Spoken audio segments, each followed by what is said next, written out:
Hello, everybody. I had to get a Coke from my fridge.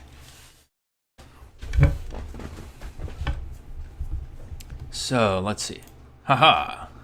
Let's fire up the game.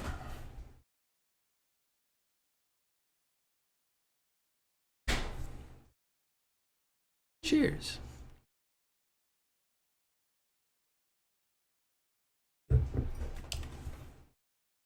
We're out of coffee filters, so figured I'd have a Coke to get my caffeine fix this morning.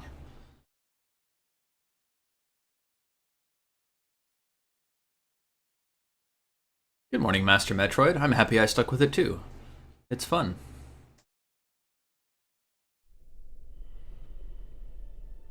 Oh, I need to turn up the volume.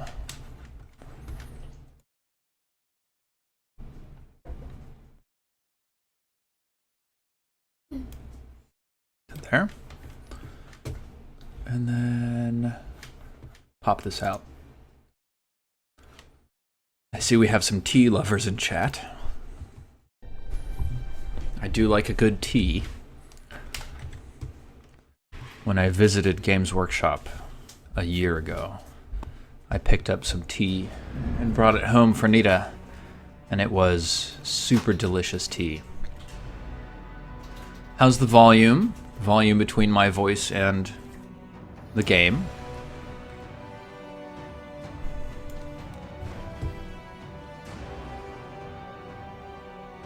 It was English breakfast tea, if I recall correct. I'll put that there.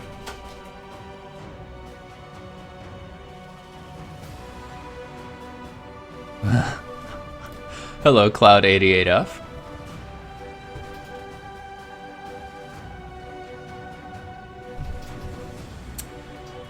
Yeah, that is strange that you're not getting the game, because it's up. It's up now. Let me look into that.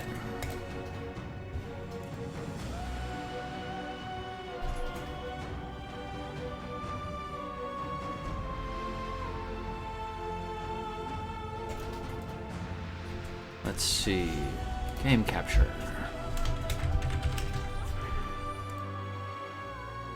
Mm-hmm.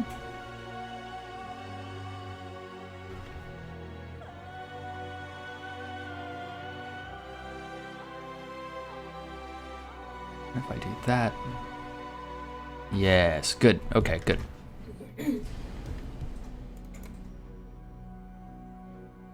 Move to top. No, that's not what I want. That's not what I want. Oh gosh. There we go. That's better. Edit scene, everything looks good. Okay, cool. That doesn't look full-sized. Yeah. Need to do that and that. And I'll do that a little bit. There. Alright, I think we're ready to go. So I'll be playing till about noon or so today. It's a long weekend here in Canada, which I'm very grateful for.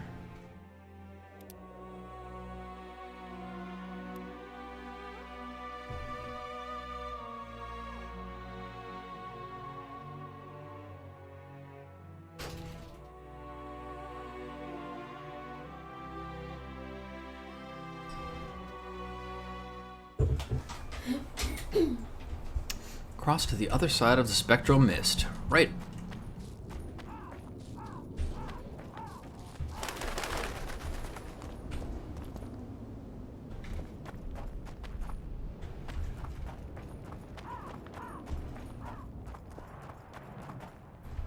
Are there still black bars all around, or is there just a black bar over here?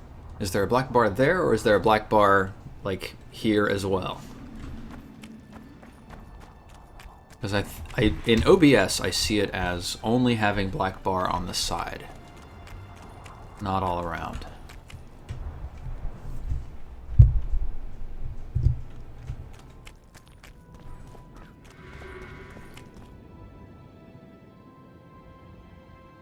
both sides vertically, only left and right. Wait, what? Let me see this. Nah, you guys are smoking. There's nothing on the left-hand side. It's only the right. I'm watching my own stream.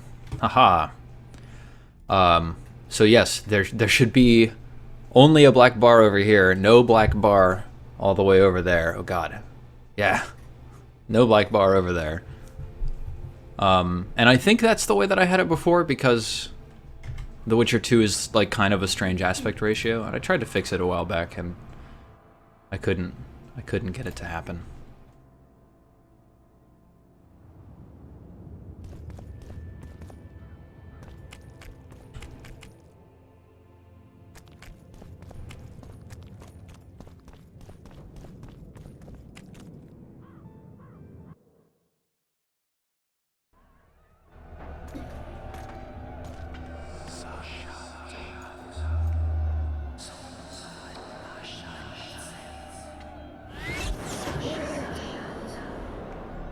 All right. I've got the magical owl to help me out.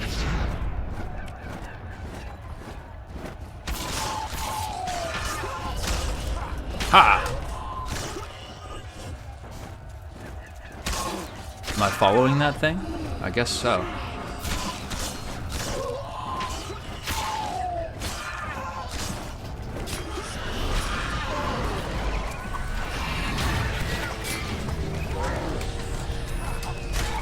Nope, I don't want to fight that thing. I want to fight these guys.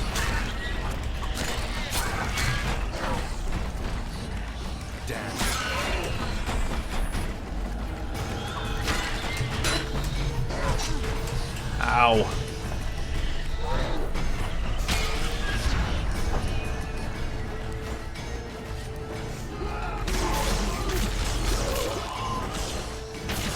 I guess that is actually Philippa Eilhart.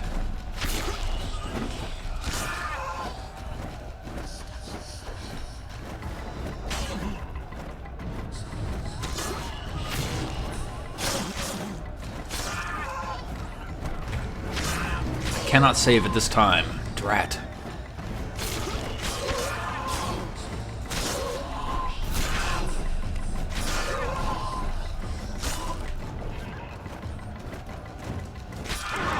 Not too big of a fan of doing this again, right? Like, you know, I did it.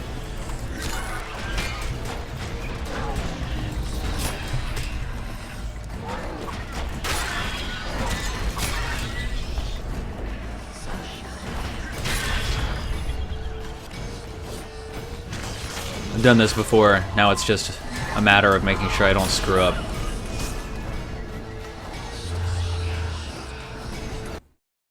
Okay, cool.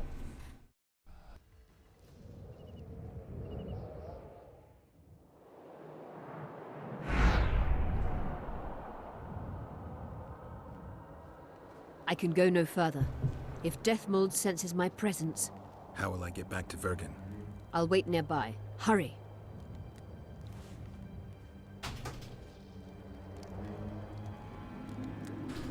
Okay.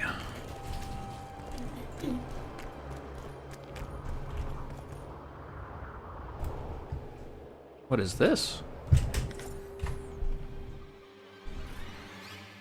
Shillard Fitz Osterlines. Osterlands. By the order of His Imperial Majesty, I hereby command the capture of the sorceress Triss Marigold, considered to be at large in Upper Eddern. The sorceress should be brought to me alive and in secret. Not a single hair is to fall from her head. What a conveniently placed assassin. How do I get down here? I don't, is the answer. Go this way.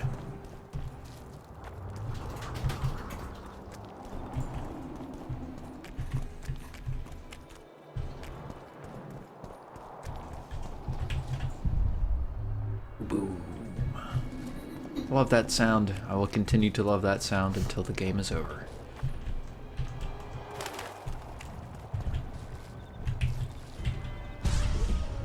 There is one strange thing though. Take a look at this. If I click again to try and use my medallion, he plays exactly the same animation. One way that they could have maybe made it clearer that he can't use his medallion right now is just to have him play a slightly different animation, like a simple head shake. Our lead game designer, Brent, on Eternal Crusade, is a big proponent of having things let you know when you can't use them, when you press the button to take an action that isn't currently possible.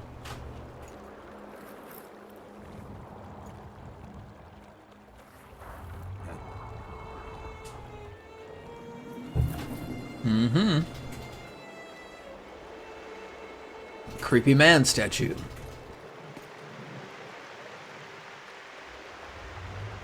I knew it. Damn, I knew it was you. Oh. When the mist started whirling, I told the boys it's Geralt of Rivia. Well, my name isn't Vernon Roach. Friend of yours? Just found him. He was already dead. Interesting. Dressed like a Vergeni. You almost made it through the fog. What's your business here?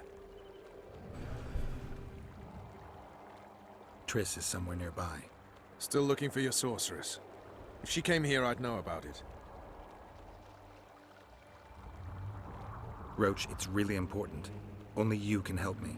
Now you want my help? I'll gladly return the favor. Oh, wait. You did nothing for me. You made your choice. Fled with the elves while Vess almost died at that Horson Laredo's house. Is Vess all right? What do you care? We could have all died while you played at being a squirrel.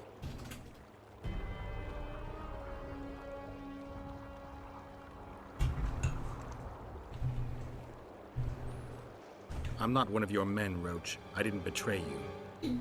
I didn't say that. But you thought it. You and your men against the whole world. Those not on your side are against you. Don't you care about Voltaire's death anymore? The assassin kidnapped Triss, remember?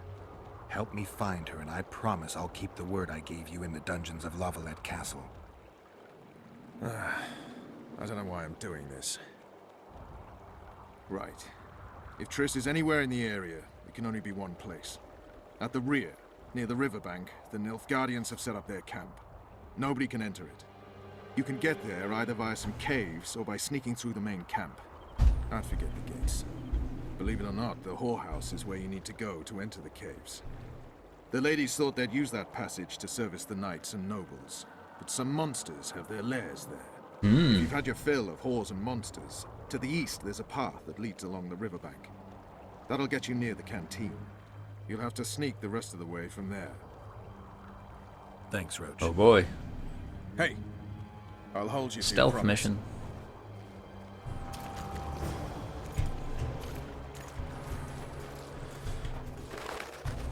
Cool, cool. Whoa. Yeah, circle of power. All right. Love those things. Hey, Jesper.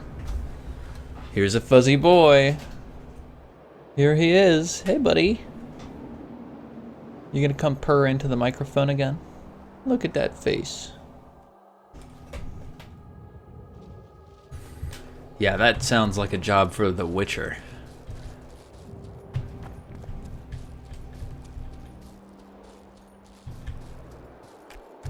What? I could totally walk through there. Video games. Video games.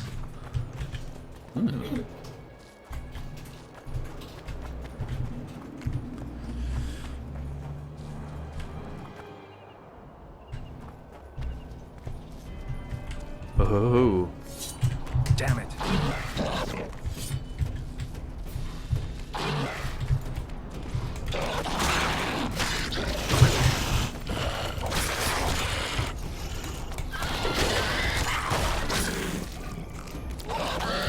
All right, they explode. Don't want none of that. Necrophage eyes. Cool. Oh yeah, let's burn the corpses. That sounds like a great idea. I don't know why, but I have the option to, so it's not like I'm not going to. I assume that they're implying that if you burn the corpses, then the necrophages won't have anything to eat. It's, It's pretty different that they just sort of throw that there. We've never seen that before. Maybe this way it'll probably loop me back to where I just was. Oh, that's blocked off.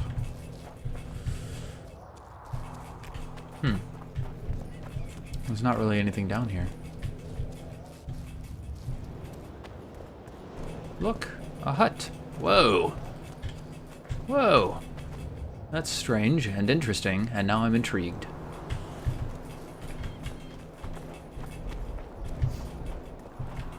So, who's in here? The Visionary. Ooh.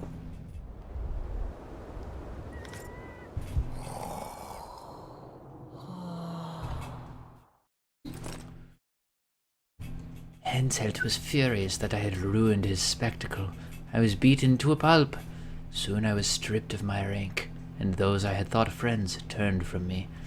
I started drinking more than ever, and sank into sloth, so I was regularly punished.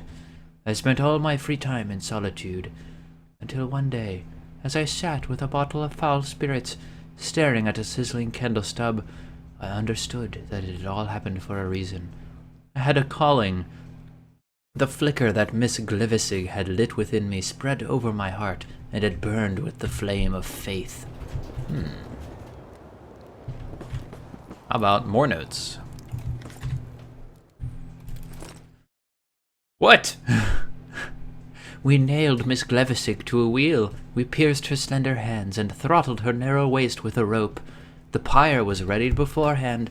Henselt laughed and encouraged us to mock her, so we did. As the flames licked the wood, I looked into her bright eyes, yet I could see no fear in them, only peace. I trembled for the first time.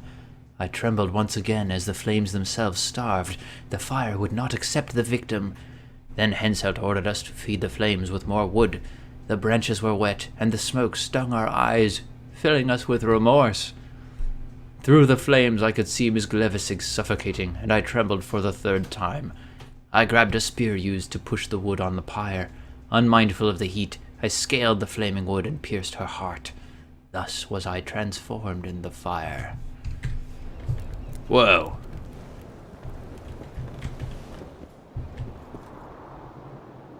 Okay, so there's 2 notes in here. Is there a third set of notes outside somewhere?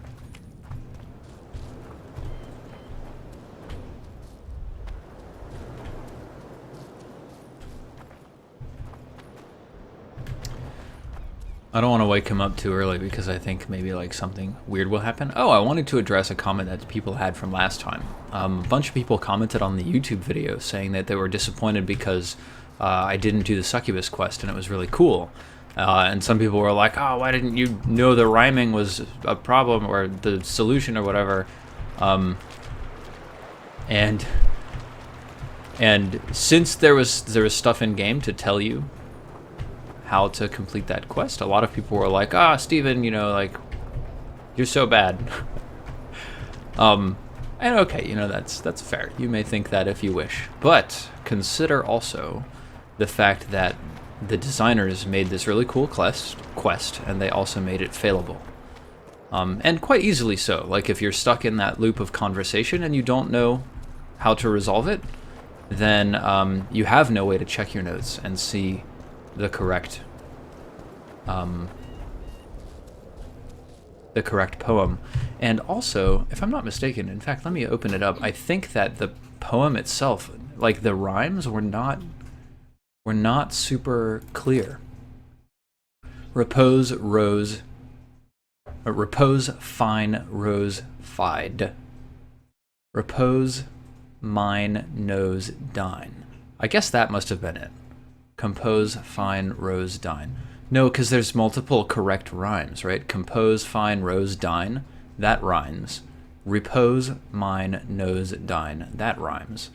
So it's not like there was one obvious answer, and I couldn't check the book while I was in the conversation. The only way to get out of the conversation was to fail a quest. So if they made this really cool quest and they made it failable, why? And I think the interesting answer to that is, much like everything else in the game, Like, Act 2, all of Act 2, is completely different depending on the choice that you made. And I think that the designers were intentionally going for a setting within which you could do whatever you wanted, and it would actually legitimately change your playthrough so that multiple players have a different experience. So even though there was this cool quest that I didn't get to see, they did it for a reason to build this kind of a world. I personally think that they could have thrown a quest my way a little bit earlier that I could fail, so that I realized I could fail quests. Since it's like in the middle of Act 2 was the first quest that I failed. But yeah, it's an interesting choice to make. Huh? What other matters? Why do you need so many candles? Why not build a campfire? This is Sabrina's flame. Its light protects us and guides us soldiers every step. Did you rob a convoy of wax sellers? I make the candles myself. I give them to anyone looking for protection within the flame of courage. That's me. I'm looking for protection within the flame of courage. The valley's been engulfed by a battle of specters. Know anything about it? It's a place of horror. You can still hear the sound of steel and the cries of the dying. That's because You they're want to still there. soothe their pain. You have to believe that Sabrina is watching over you benevolently. I won't achieve anything without some memory tokens. Magically active conduits left by those who fell in battle. They're supposed to symbolize faith, courage, hatred, and death. Faith.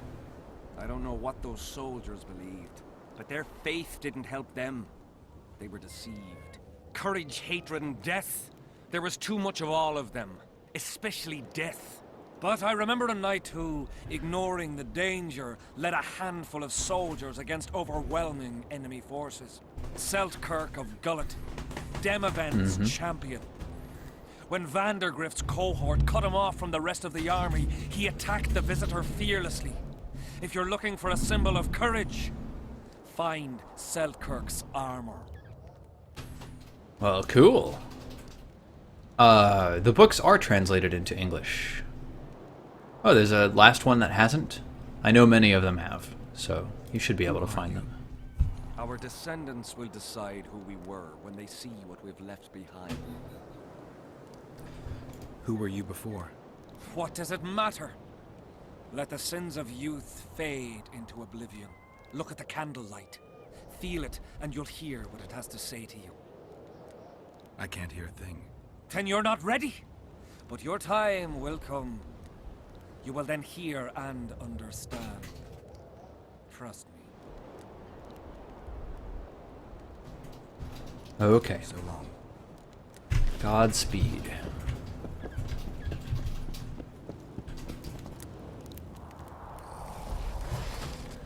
Here, did I get a journal entry or something like that?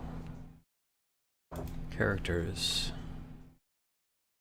Cedric, the Troll of Flotsam. Margot was a spy for Yorveth.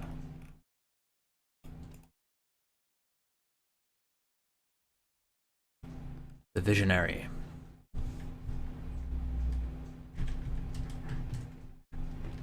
Sabrina Glevissig. Yep, Glevissig.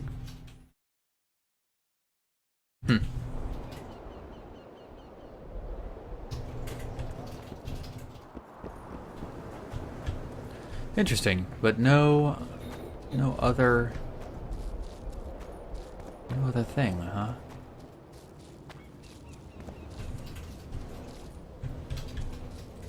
And there's nothing down on the beach. I think I already went down there and...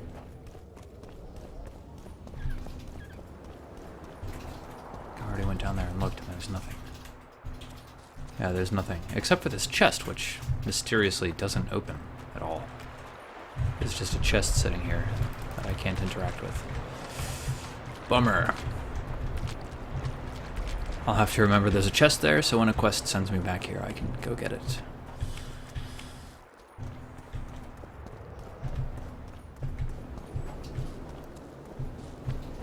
Well, JOS, you know, I saw that he was in here without any, like, holes in his roof to let the smoke out, so I knew that I could turn off his fire so that he wouldn't suffocate to death.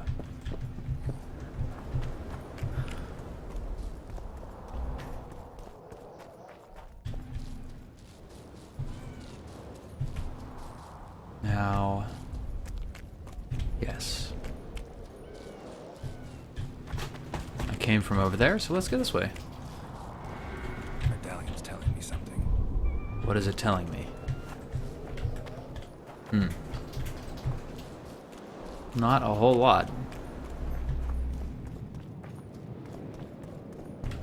Hey, Endriga!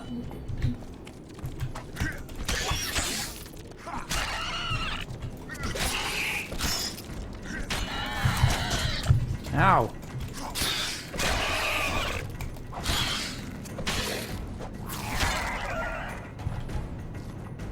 Interesting. Endrigas.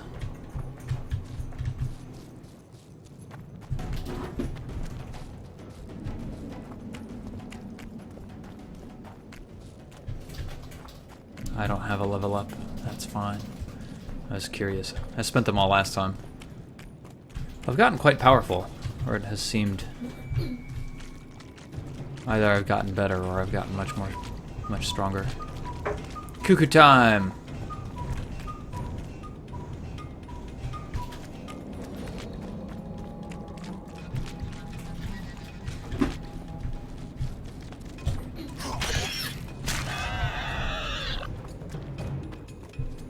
Okay, there's really not a whole lot of stuff right around here, even though there were a ton of Endrigas.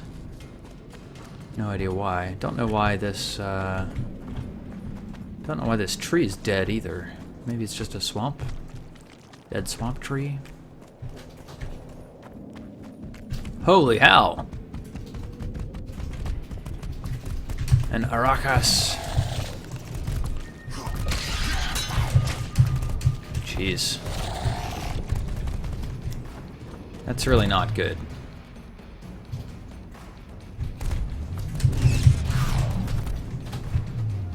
And then let's do Igni.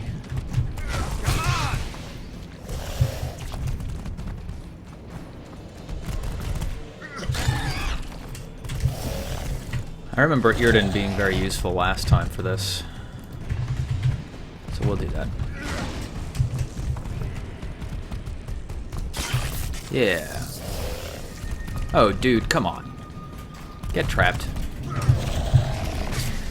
Yeah, that's good.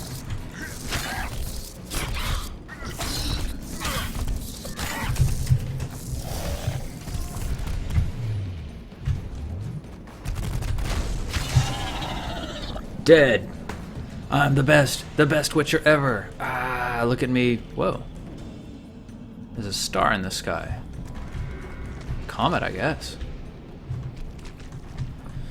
So here's this awesome shrine. That gave me the Circle of Life. Cool. Good.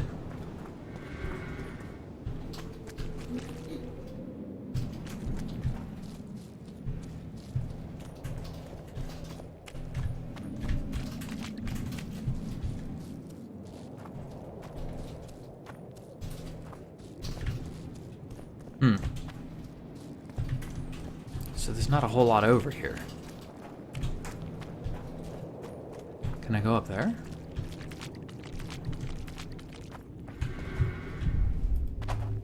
I can't, like, investigate that or anything. Put that away. Okay. I don't think I can get up there. Well, there you go.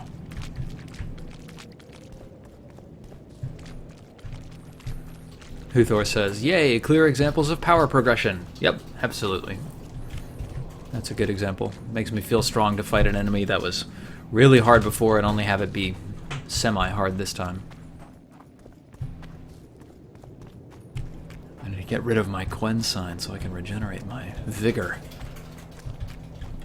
Lots of dead ends in this area. Lots of, like, little back pockets. Ooh, nice. Where there's not a whole lot of important stuff going on. Did you know that sometimes companies will hire QA testers and they'll just have them run up against every single surface in the game like this and do silly things like roll into every surface of the game? So, like, you know, pull out your sword and then bah, bah. So you just do this for hours on end until you fall through the world somewhere. QA can be really, really boring. But you find little bugs like that, and then you report them, and then the developers ignore them.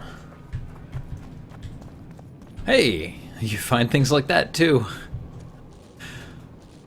What? Okay, guys, I think I should stop doing this. Oh no, now I'm like stuck on the other side of the collision wall. Oh my god. There we go. Okay, we're safe. We're back. Saving. We've made it back to your regularly scheduled Witcher.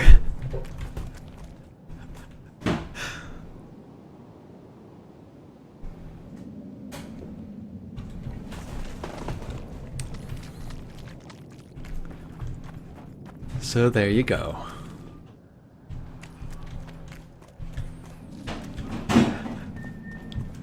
Best QA-NA? Yeah. The reason I saved there is because, like, sometimes if you get outside of the level, you cannot get back in, and I wanted, like, once I'd gotten back in, I wanted to be safe just in case I accidentally, you know, slipped out of it again. Yeah. I always thought that was pretty fun.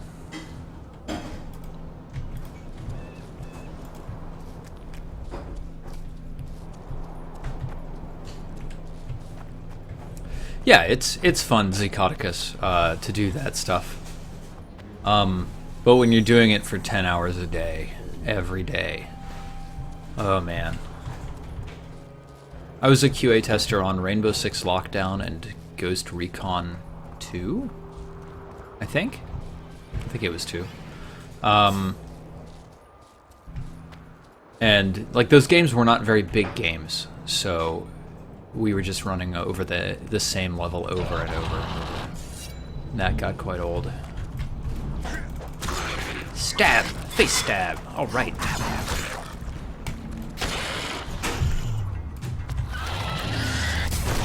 Hey! That was a good spell to cast right then. Because I forgot that they explode.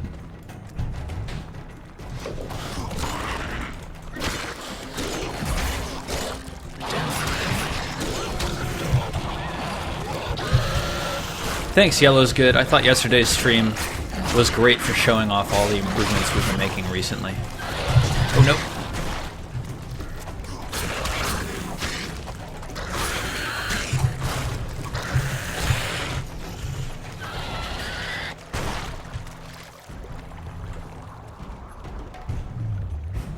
Well, Ursus TV, if you're curious about Eternal Crusade, you should go to the YouTube channel, youtube.com/Eternal Crusade, because we had a live stream yesterday and we showed off our advances in the rendering of the game, as well as some controls and core combat adjustments that Brent has been working on.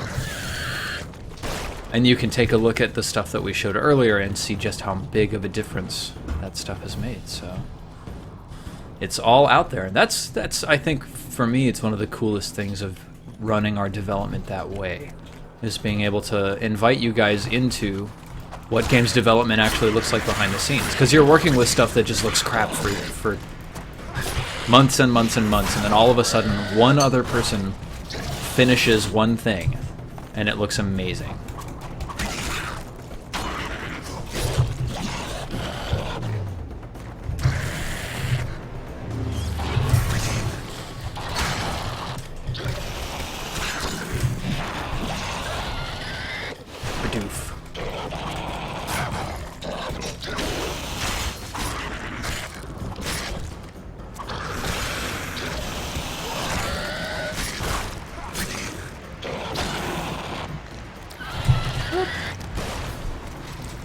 Cool.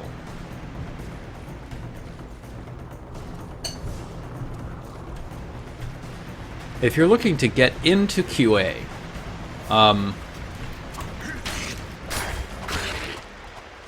mean, the best advice I can offer is to look out for local companies that are local to you who might be hiring QA testers, and then apply.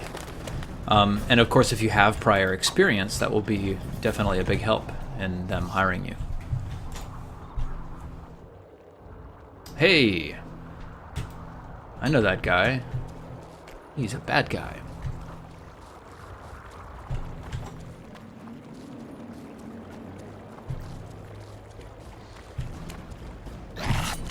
Damn. Eplesh, you're wondering if there's a horror sci-fi setting for pen and paper. You know, I actually don't know. I think you could do it with like Dungeon World or Apocalypse World pretty easily. Horror is difficult to do because a lot of it depends on tone and whether or not you're able to really engage your players' imaginations tonally and get them into the setting. And I feel like a lot of horror movies, like where that horror comes from is the sense that you will die, and thus that's it. You don't have any other lives. You can't play any other games. But it's not as true in a pen and paper role-playing game, so you have to invoke horror in other ways.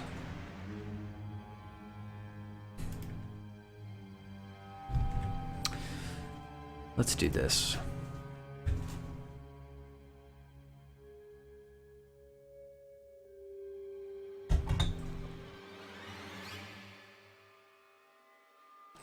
Rook, swallow, wolf. Bottoms up.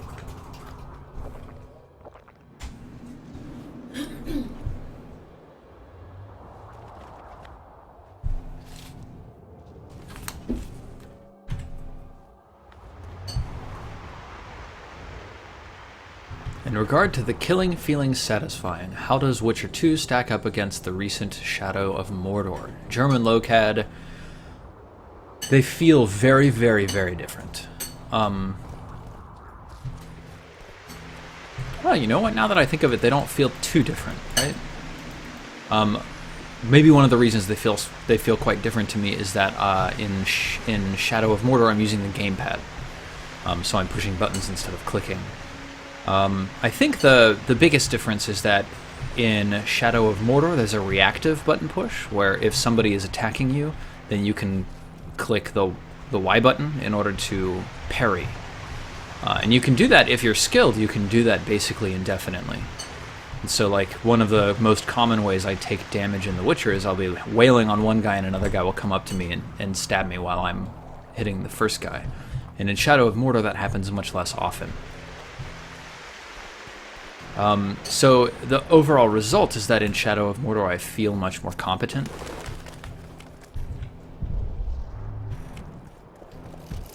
Oh ho ho! It's another one. How many more can there be? Did I really just take that damage from that thing? Now I've got to fight this guy in super tight space.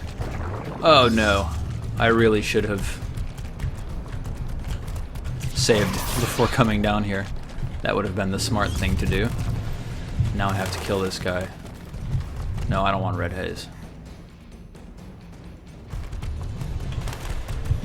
Jeez.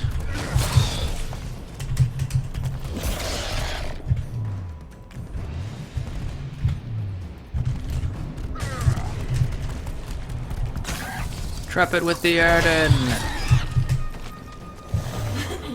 Whoa!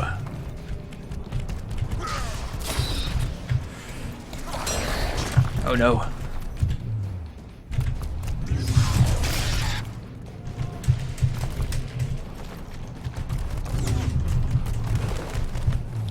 Igni, you're dead. Huh, well that was a little tough. I have not fought Tugog the Guardian, so I don't know.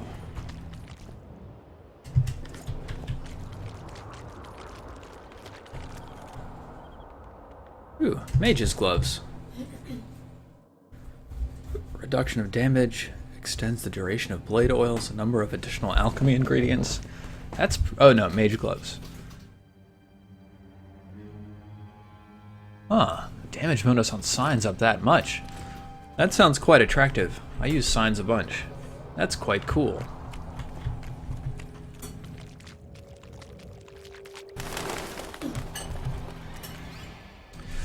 Beast Hacker is asking an interesting question. Hey Steven, when designing a level, how much time do you spend designing a level layout like a floor plan? Is it preferable to move straight to the blocking or BSP layout instead? Different people work different ways. Some people prefer to go straight to the gray box. I prefer to not do a floor plan, but do what I call a flow map, where I identify, like, okay, this is a space I want people to fight in, so I'll call it a combat arena, and then it connects directly to a sneaky path, and then that connects over to a high overlook.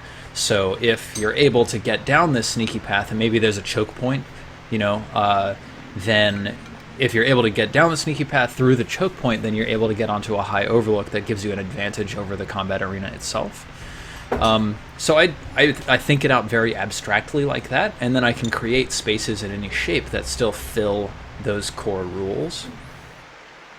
I like working that way because it helps me think about what I want the gameplay purpose of each space to be in the level before I build it. And if I just go straight to building it, then I don't necessarily have all of that information available to me. I'm not as likely to create something strong from the very beginning.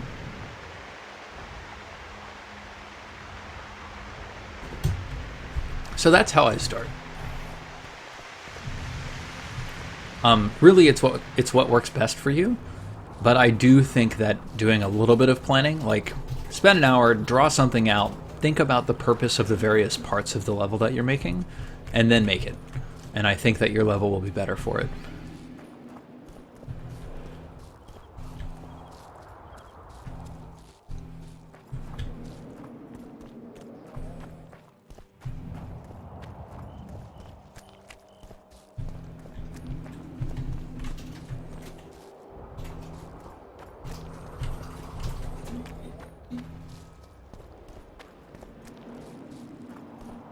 Sound design is something that I don't spend a lot of time focusing on, but Ryutan was just saying, can we just take a moment to appreciate that running water sound?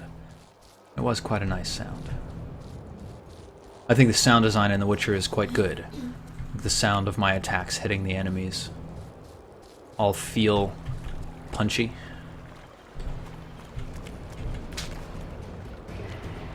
Hey!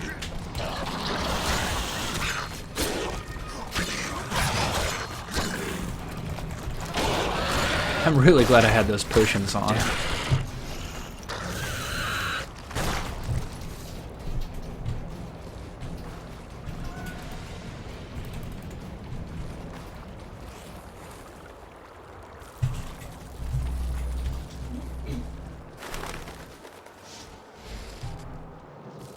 I hear a kitty meowing. Remfa asks, do you use the rules in 5th edition D&D where the PCs fully heal after a long rest, and does it feel too much like a video game at that point? I do use those rules. I don't think it makes it feel like a video game. But I'm looking for something else to maybe add on top to hack 5th edition a little bit. I don't mind that, because in 5th edition, hit points are explicitly not your health. It's not cuts that you've taken and like physical damage to your body. It is much more about your will to fight. And so if you sleep for 8 hours, then when you wake up, you've regained all of your will to fight. And that's why like a second wind in the middle of combat for the fighter makes perfect sense, because he can just, you know, take his mind and say, we are in fight mode, get back in the fight, and he can just keep going. But where that becomes strange is that when you hit 0 hit points, you become unconscious. I think that's a little bit weird. Like, I'd be okay if it was just you are incapacitated from fighting, and like either you have to flee, or maybe that means that that's when you take the flesh wound, is when you hit that 0 hit points. And I'm also looking for something to add to actually have physical damage in 5th edition, where maybe when you hit 0 hit points, if you take any more damage, then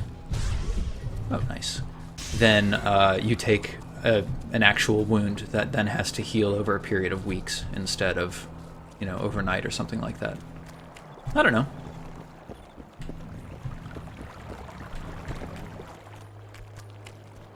I haven't identified exactly how I want it to work yet. I don't think I'd tie it to crits because crits happen so often.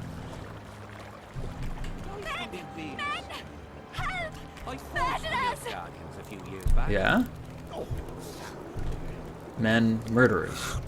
Can I talk to you? Pretty please. Oh, this is the brothel. And there's a cave back here. Well, a witcher. Girls, trim yourselves. How can I help you, handsome? I wanted to talk. We're no strangers to the art of conversation, but it'll cost you just as much as a good plough. Sounds all right. Ask away, then. What would you like to talk about?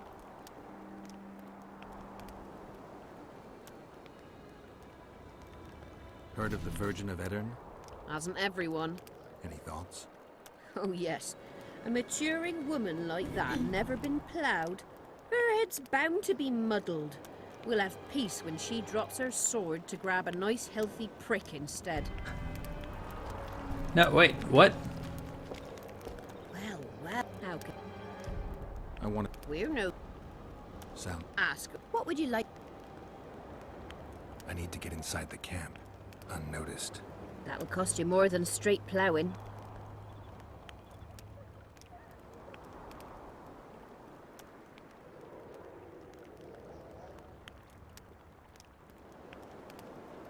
That's nowhere near enough. What? That'll cost you more than...